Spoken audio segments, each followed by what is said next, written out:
Hello guys, welcome to our YouTube channel study with M. आज मैं आप सभी के लिए काफ़ी इंपॉर्टेंट क्लास लेके आई हूँ। तो देखिए, आपके आगामी वीडियो एग्ज़ाम के रिगार्डिंग आप सभी के लिए आज मैं यूके ट्रिपल एससी के पैटर्न पर आधारित न्यू क्लास लेके आई हूँ।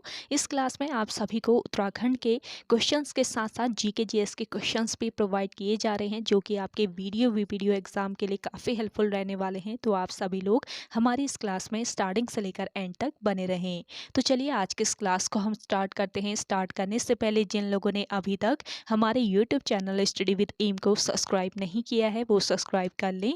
साथ ही साथ बगल में जो बेल आइकन दिख रहा है, इसे भी प्रेस कर लें, ताकि हम कोई भी वीडियो डालते हैं तो उसका नोटिफिकेशन आपके पास जल्द से जल्द पहुंच जाए। आप सभी लोग हमारे टेलीग्राम चैनल को भी ज्वाइन कर सकते हैं। ये भी स्टडी विद एम के नाम से ही बना हुआ है और टेलीग्राम चैनल पर रात को 8 बजे क्विज का भी आयोजन किया जाता है। काफ़ी इंपॉर्टेंट क्वेश्चन आपको क्विज के रूप में दिए जा रहे हैं, तो आप क्विज ज्वाइन कर सकते हैं। तो चलिए, आज के सेशन को हम स्टार्ट करते हैं और इस सेशन का पहला क्वेश्चन है, राज्य में ट्रांस हिमालय के अंतर्गत कौन सी श्रेणी आती है। मोस्ट इंपॉर्टेंट क्वेश्चन है। तो देखिए, उत्तराखंड राज्य में ट्रांस हिमालय के अंतर्गत आने वाली श्रेणी है जैक्सन श्रेणी। ऑप्शन सेकंड इस क्वेश्चन का करेक्ट आंसर है। ट्रांस हिमालय की बात करें तो ट्रांस हिमालय उसे कहते हैं जिसका उद्भव हिमालय से पहले हुआ हो। इसका उद्भव हिमालय से पहले हुआ हो, इसे कहा जाता है ट्रांस हिमालय। और ट्रांस हिमालय को तिब्बती हिमालय या फिर टेथिस हिमालय भी कहा जाता है। तिब्बती हिमालय या फिर टेथिस हिमालय भी इसे कहा जाता है। और भारत में ट्रांस हिमालय के अंतर्गत आने वाली श्रेणियां कौन कौन सी है। देखिए, भारत में ट्रांस हिमालय के अंतर्गत आती है काराकोरम, इसके अलावा कैलाश और लद्दाख। भारत में ट्रांस हिमालय के अंतर्गत काराकोरम, कैलाश व लद्दाख श्रेणियां आती हैं। और उत्तराखंड राज्य में पूछ लिया जाए तो उत्तराखंड राज्य में ट्रांस हिमालय के अंतर्गत आती है जैक्सन श्रेणी। अगला क्वेश्चन है, कपिल का पेड़ कहानी के रचनाकार हैं। देखिए, कपिल का पेड़ कहानी के रचनाकार हैं राजेश जोशी। ऑप्शन सेकेंड यहाँ पे आपका बिल्कुल राइट आंसर है। देखिए, राजेश जोशी जो कि एक रचनाकार हैं और इनकी अन्य रचनाओं की अगर हम बात करें तो एक दिन पेड़ बोलेंगे, इसके अलावा मिट्टी का चेहरा, मिट्टी का चेहरा और नेपथ्य में हंसी, ये इनकी अन्य रचनाएं हैं जो कि आयोग के द्वारा पूछी जा सकती हैं। और मिट्टी का चेहरा जो है ये इनका काव्य संग्रह है, ये भी आप ध्यान रखेंगे, काव्य संग्रह है इनका ये। और देखिए, राजेश जोशी जो हैं ये साहित्य अकादमी पुरस्कार से सम्मानित हैं। इन्हें साहित्य अकादमी पुरस्कार मिला था वर्ष 2002 में। किस रचना के लिए इन्हें साहित्य अकादमी पुरस्कार से सम्मानित किया गया? अगर आपको आंसर आ रहा है तो आप कमेंट सेक्शन में कमेंट करके बताइएगा। नेक्स्ट क्वेश्चन है, हिमालय के प्रसिद्ध फोटोग्राफर स्वामी सुंदरानंद का निधन कब हुआ। देखिए, हिमालय के प्रसिद्ध फोटोग्राफर थे स्वामी सुंदरानंद और इनका निधन हुआ वर्ष 2020 में, यानी कि ऑप्शन फोर्थ यहाँ पे आपका राइट आंसर हो जाएगा। देखिए, स्वामी सुंदरानंद के जन्म की अगर हम बात करें तो वर्ष 1916 ईस्वी को आंध्र प्रदेश राज्य के नेल्लौर जिले के अनंतपुरम गांव में इनका जन्म हुआ था। स्वामी सुंदरानंद द्वारा गंगोत्री धाम में एक मंजिला चित्रशाला का निर्माण किया गया, जिसमें उन्होंने अपने जीवन काल में हिमालय की विकटता की तस्वीरों को समाहित किया है। और इसका नाम उन्होंने क्या रखा, ये भी आपसे पूछा जा सकता है। इसका नाम उन्होंने रखा था तपोवनम हिरण्यगर्भ। नोट कर लीजिएगा, इस चित्रशाला का नाम इन्होंने क्या रखा था, तपोवनम हिरण्यगर्भ। और स्वामी सुंदरानंद गंगोत्री कब पहुंचे थे, ये भी पूछा जाए आपसे तो आपको याद रखना है 1948 में, 1948 में ये गंगोत्री पहुंचे थे। अगला क्वेश्चन देखेंगे, डोबरा चांठी पुल किस जनपद में स्थित है? देखिए डोबरा चांठी पुल है आपके टिहरी गढ़वाल में। ऑप्शन थर्ड यहाँ पे आपका राइट आंसर हो जाएगा। डोबरा चांठी पुल जो है ये भारत का सबसे लंबा मोटर वाहन युक्त सिंगल लेन पुल है। इसकी लंबाई की बात की जाए तो 440 मीटर इसकी लंबाई है। यह पुल टिहरी झील में निर्मित है और इस पुल का डिज़ाइन आईआईटी रुड़की और कानपुर द्वारा बनाया गया था। इम्पॉर्टेंट पॉइंट है। और इसके बाद विदेशी सलाहकार की सहायता से इस पुल का निर्माण कार्य शुरू किया गया।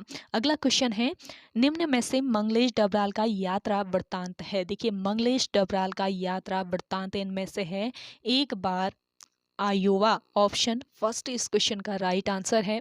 देखिए पहाड़ पर लालटेन, घर का रास्ता और इसके अलावा हम जो देखते हैं, ये इनके क्या हैं, काव्य संग्रह हैं। काव्य संग्रह हैं। एक बार आयोवा ये इनका यात्रा वृत्तांत है, बाकी इनके काव्य संग्रह है। इनके जन्म की बात की जाए तो 1948 में इनका जन्म हुआ था टिहरी गढ़वाल में। टिहरी में इनका जन्म हुआ था। और देखिए इनका गद्य संग्रह अगर आपसे पूछ लिया जाता है तो लेखक की रोटी, इसके अलावा कवि का अकेलापन, ये इनके गद्य संग्रह हैं। और वर्ष 2001 में इन्हें एक सम्मान मिला था। कौन सा सम्मान इन्हें मिला था? अगर आपको आंसर आ रहा है तो आप कमेंट करके बताइएगा। और देखिए हम जो देखते हैं ये इनका काव्य संग्रह है, इसके लिए इन्हें साहित्य अकादमी पुरस्कार से सम्मानित किया गया। अगला क्वेश्चन देखेंगे, सल्दन नामक गर्म झरना किस जनपद में स्थित है? देखिए सल्दन नामक जो गर्म झरना है ये आपके कहाँ पर स्थित है?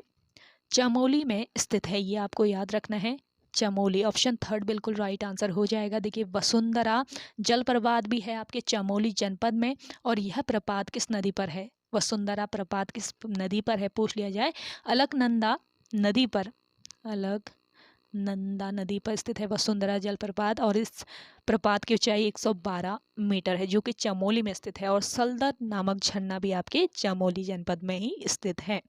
नेक्स्ट है, जायकवाड़ परियोजना किस नदी पर स्थित है? देखिए इंपॉर्टेंट क्वेश्चन है। जायकवाड़ परियोजना स्थित है आपके गोदावरी नदी पर। ऑप्शन फर्स्ट इस क्वेश्चन का राइट आंसर है। देखिए यह जो परियोजना है ये किस राज्य में लोकेटेड है, ये भी पूछा जा सकता है। तो देखिए महाराष्ट्र राज्य के पैठण औरंगाबाद में जायकवाड़ परियोजना स्थित है। और नासिक के पास त्रियंबकम पहाड़ी से इस नदी का उद्गम होता है। किस नदी का? गोदावरी नदी का। और गोदावरी नदी पर ही यह परियोजना स्थित है। जायकवाड़ी परियोजना भारत की एक प्रमुख नदी घाटी परियोजना है। परियोजना का प्रारंभ हुआ कब? 1965 में। इस परियोजना का प्रारंभ 1965 में हुआ था। अगला क्वेश्चन है, बंगाल का पहला गवर्नर जनरल कौन था? इंपॉर्टेंट क्वेश्चन है। बंगाल का पहला गवर्नर जनरल था वॉरेन हेस्टिंग्स। ऑप्शन थर्ड यहाँ पे आपका राइट आंसर हो जाएगा। वॉरेन हेस्टिंग्स जो है ये एक अंग्रेज राजनीतिज्ञ था और ये बंगाल का प्रथम गवर्नर जनरल था। वॉरेन हेस्टिंग्स और रॉबर्ट क्लाइव को भारत में ब्रिटिश साम्राज्य की नींव रखने का भी श्रेय दिया जाता है। और देखिए रेगुलेटिंग एक्ट 1773 जो है, रेगुलेटिंग एक्ट 1773 किसके काल में आया था? अगर आपसे पूछ लिया जाए तो वॉरेन हेस्टिंग्स के काल में यह एक्ट आया हुआ था। और भारत का पहला गवर्नर जनरल अगर आपसे पूछ लिया जाए, भारत का पहला गवर्नर जनरल कौन था? तो करेक्ट आंसर हो जाएगा आपका यहाँ पे विलियम बेंटिक। ये आपको याद रखना है। यहाँ पे बंगाल का पूछा है क्वेश्चन में। अगर आपसे भारत का पहला गवर्नर जनरल पूछ लिया जाए तो लॉर्ड विलियम बेंटिक जो है ये भारत का पहला गवर्नर जनरल था। वर्ष 1829 ईस्वी में विलियम बेंटिक ने राजा राम मोहन राय की सहायता से सती प्रथा को समाप्त किया था। अगला क्वेश्चन देखेंगे, भारत जीवन बीमा निगम की स्थापना किस अधिनियम से हुई थी, ये बताना है। तो देखिए भारतीय जीवन बीमा निगम की स्थापना हुई थी किस अधिनियम से? 1956 के अधिनियम से। ऑप्शन फर्स्ट बिल्कुल राइट आंसर है, भारतीय जीवन बीमा निगम या फिर LIC इन शॉर्ट इसको बोला जाता है, LIC। तो LIC जो है ये भारत की सबसे बड़ी जीवन बीमा कंपनी है और देश की सबसे बड़ी निवेशक कंपनी भी है ये। और यह पूरी तरह से भारत सरकार के स्वामित्व में है। और इसकी स्थापना की बात की जाए तो 1956 में इसकी स्थापना होती है। और इसका मुख्यालय पूछ लिया जाए, एलआईसी का मुख्यालय कहाँ पर स्थित है, तो मुंबई याद रखेंगे, मुंबई में एलआईसी का हेडक्वार्टर यानी कि मुख्यालय है। अगला क्वेश्चन देखेंगे, नामदफा नेशनल पार्क किस राज्य में स्थित है। देखिए नामदफा नेशनल पार्क स्थित है अरुणाचल प्रदेश राज्य में। ऑप्शन थर्ड बिल्कुल राइट आंसर है। नामदफा राष्ट्रीय उद्यान पूर्वी हिमालय जैव विविधता स्थल का सबसे बड़ा संरक्षित क्षेत्र है और यह पूर्वोत्तर भारत में अरुणाचल प्रदेश में स्थित है। ये आपको याद रखना है, पूर्वोत्तर भारत में स्थित है और अरुणाचल प्रदेश राज्य में यह स्थित है। क्षेत्रफल की बात की जाए इसके तो इसका क्षेत्रफल 1985.23 वर्ग किलोमीटर है और इस नेशनल पार्क की स्थापना की गई थी 1974 में। और अगर आपसे पूछ लिया जाता है कि भारत का सबसे पहला नेशनल पार्क कौन सा है, तो आपको याद रखना है Jim Corbett national park Bharat का सबसे पहला नेशनल पार्क है, जो कि उत्तराखंड राज्य में लोकेटेड है। और सबसे बड़ा नेशनल पार्क पूछ लिया जाए, सबसे बड़ा नेशनल पार्क है भारत का Hemis national park. Hemis national park Bharat का सबसे बड़ा नेशनल पार्क है। इसकी स्थापना होती है 1981 में। क्षेत्रफल है इसका कितना, 4,400 वर्ग किलोमीटर इसका क्षेत्रफल है। और सबसे छोटा नेशनल पार्क पूछ लिया जाए भारत का तो साउथ पटल आप याद रखेंगे। अगला क्वेश्चन है आपका, तंबाकू निषेध दिवस कब मनाया जाता है। देखिए तंबाकू निषेध दिवस मनाया जाता है आपके 31 मई को। ऑप्शन थर्ड बिल्कुल राइट आंसर है। अगला क्वेश्चन देखेंगे, भारत का सबसे बड़ा सौर ऊर्जा संयंत्र कहाँ स्थित है। देखिए भारत का सबसे बड़ा सौर ऊर्जा संयंत्र कहाँ स्थित है। करेक्ट आंसर हो जाएगा आपका यहाँ पे, कहाँ पर, रीवा मध्य प्रदेश में, मध्य प्रदेश राज्य के रीवा में स्थित है। और देखिए Rewa ultra mega solar Bharat का पहला सौर संयंत्र है। और देखिए यह भारत के सबसे बड़े सौर संयंत्रों में से एक है। यह परियोजना 750 मेगावाट क्षमता के साथ दिसंबर 2019 में स्वीकृत हुई थी। और तमिलनाडु के कामोती में सौर ऊर्जा संयंत्र हाल ही में विश्व का सबसे बड़ा संयंत्र बन गया है, ये भी याद रखेंगे।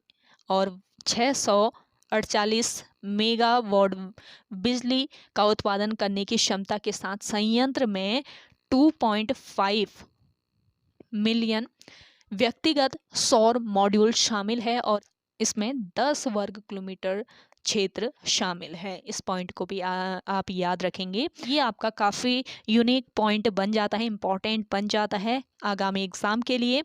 अगला क्वेश्चन देखेंगे, मजियाली का सूर्य मंदिर किस शैली में निर्मित है, ये बताना है। तो मजियाली का जो सूर्य मंदिर है ये है पुष्पक शैली में निर्मित। ऑप्शन फर्स्ट बिल्कुल राइट आंसर हो जाएगा। मजियाली का जो सूर्य मंदिर है ये उत्तराखंड राज्य के उत्तर काशी जनपद में कमल नदी के तट पर स्थित है। कमल नदी के तट पर यह मंदिर स्थित है। और भटवाड़ी का सूर्य मंदिर पूछ लिया जाए, भटवाड़ी का सूर्य मंदिर कहाँ पर स्थित है, तो ये भी आपके उत्तरकाशी जनपद में ही स्थित है। अगला क्वेश्चन देखेंगे, रामकृष्ण शांति मठ की स्थापना कब हुई थी। देखिए रामकृष्ण शांति मठ की स्थापना हुई थी वर्ष 1901 ईस्वी में। रामकृष्ण शांति मठ की स्थापना वर्ष 1901 ईस्वी में किसने की थी, ये भी पूछा जा सकता है। तो स्वामी विवेकानंद ने इसकी स्थापना की थी, तो ये याद रखेंगे। अगला क्वेश्चन है आपका, प्रसिद्ध सिद्ध बलि मंदिर किस जिले में स्थित है। देखिए प्रसिद्ध सिद्ध बलि मंदिर है पौड़ी गढ़वाल में। ऑप्शन थर्ड बिल्कुल राइट आंसर है। सिद्ध बलि मंदिर हनुमान जी को समर्पित है। हनुमान जी का यह प्रसिद्ध मंदिर कोट द्वार से मात्र 2 किलोमीटर की दूरी पर स्थित है। नेक्स्ट क्वेश्चन है, गौचर में चरागाह निर्माण के लिए किसानों को किसने प्रेरित किया था। तो देखिए गौचर में चरागाह निर्माण के लिए किसानों को प्रेरित किया था लेडी वेलिंगटन ने। ऑप्शन थर्ड बिल्कुल राइट आंसर है। देखिए गौचर जो है ये किस नदी के तट पर बसा है पूछ लिया जाए, आपको याद रखना है अलकनंदा नदी के तट पर गौचर बसा हुआ है। और देखिए ये एक हिल स्टेशन है जो कि चमोली ज़िले में स्थित है। वर्ष 2019 में गौचर को स्वच्छ गंगा टाउन का पुरस्कार भी दिया गया था। अगला क्वेश्चन है आपका, टोडा जनजाति कहाँ पाई जाती है? मोस्ट इम्पॉर्टेंट क्वेश्चन है। टोडा जो जनजाति है ये पाई जाती है तमिलनाडु में। ऑप्शन सेकंड बिल्कुल राइट आंसर है। टोडा जनजाति में बहुपति विवाह काफ़ी फेमस है। बहुपति विवाह के लिए ये प्रसिद्ध है टोडा जनजाति। टोडा जनजाति के लोग तमिलनाडु के एकांत नीलगिरी पठार पर रहते हैं और ये लोग कौन सी भाषा बोलते हैं? टोडा भाषा ये बोलते हैं, जो कि कन्नड़ भाषा से संबंधित एक द्रविड़ भाषा है। कन्नड़ भाषा से संबंधित एक द्रविड़ भाषा है टोडा जो भाषा है, ये इसको ध्यान रखेंगे। आप सभी को ये सेशन पसंद आ रहा है तो लाइक कर लीजिए। जिन लोगों ने अभी भी हमारे YouTube channel study with M को सब्सक्राइब नहीं किया है वो सब्सक्राइब कर लें। डेली आप सभी को ये क्लास मिलेगी तो आप सभी लोग स्टडी विद एम को सब्सक्राइब तो कर ही लीजिए, बेल आइकन प्रेस कर लीजिए ताकि ये क्लास आप सभी को प्रोवाइड की जाए तो तुरंत इसका नोटिफिकेशन आप सभी को मिल पाए। तो उसके लिए आप सभी लोग बेल आइकन ज़रूर प्रेस कर लीजिए और डेली देखने के लिए इस क्लास को आप सभी लोग शेयर ज़रूर कीजिएगा। इस क्लास को ज़्यादा से ज़्यादा रीच आएगी तो आपको डेली बेसिस पे ये क्लास प्रोवाइड की जाएगी। तो आप सभी लोगों ने इसे शेयर करना है ज़्यादा से ज़्यादा। फ्री ऑफ कॉस्ट ये क्लास दी जा रही है तो शेयर ज़रूर कीजिएगा। अगला देखेंगे, जैव ईंधन नीति लागू करने वाला देश का पहला राज्य कौन सा है? जैव ईंधन नीति लागू करने वाला देश का पहला राज्य बताना है तो ये राज्य है आपका राजस्थान राज्य। ऑप्शन फर्स्ट बिल्कुल राइट आंसर हो जाएगा। जैव ईंधन नीति कब की नीति है पूछ ली जाए। देखिए, जैव ईंधन नीति जो है ये 2018 की नीति है। जैव ईंधन के संदर्भ में राष्ट्रीय जैव ईंधन नीति 2018 के तहत वर्ष 2030 तक पारंपरिक डीजल में 5% जैव ईंधन मिश्रण का लक्ष्य रखा गया है। ये आपको याद रखना है। जैव ईंधन नीति 2018 के तहत वर्ष 2030 तक पारंपरिक डीजल में 5% जैव ईंधन मिश्रण का लक्ष्य रखा गया है और यह नीति गैर खाद्य तिलहनों, प्रयुक्त कुकिंग ऑयल और लघु अवधि वाली फसलों से बायोडीजल उत्पादन के लिए आपूर्ति श्रृंखला तंत्र की स्थापना को प्रोत्साहित करती है। अगला क्वेश्चन है आपका, सबरीमाला मंदिर किस राज्य में स्थित है? देखिए, सबरीमाला मंदिर है आपके केरल राज्य में। ऑप्शन फर्स्ट यहाँ पे आपका राइट आंसर हो जाएगा। देखिए, सबरीमाला मंदिर भारत के केरल राज्य के पतनमतिट्टा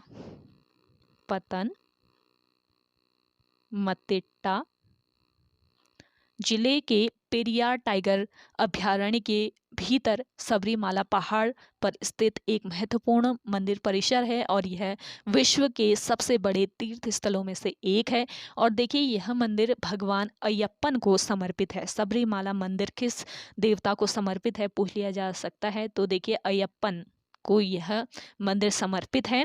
अगला क्वेश्चन देखेंगे, संघाई हिरन किस राज्य का राजकीय पशु है? देखिए, संघाई हिरन जो है ये है किस राज्य का? मणिपुर राज्य का राज्य पशु। ऑप्शन थर्ड यहाँ पे आपका राइट आंसर हो जाएगा। इसके अलावा देखिए, डांसिंग डियर संघाई हिरण का लोकप्रिय नाम है। ये आपको याद रखना इंपॉर्टेंट पॉइंट है। डांसिंग डियर ये संघाई हिरन का लोकप्रिय नाम है जो केवल मणिपुर में लोकटक झील के केबुल लामजाओ नेशनल पार्क में पाया जाता है। लोकटक फुमडी यानी कि तैरती हुई वनस्पति के लिए काफ़ी जाना जाता है। इस पॉइंट को आप ध्यान रखेंगे। तो ओके गाइज, आज के सेशन में इतना ही। आई होप आप सभी को आज का ये सेशन काफ़ी पसंद आया होगा। अगर आप सभी को आज का ये सेशन पसंद आता है तो इस सेशन को लाइक कीजिएगा, शेयर कीजिए। जिन लोगों ने अभी भी हमारे YouTube channel study with M को सब्सक्राइब नहीं किया है वो सब्सक्राइब कर लें। तो चलिए मिलते हैं एक नेक्स्ट इंटरेस्टिंग वीडियोज़ के साथ। तब तक के लिए धन्यवाद।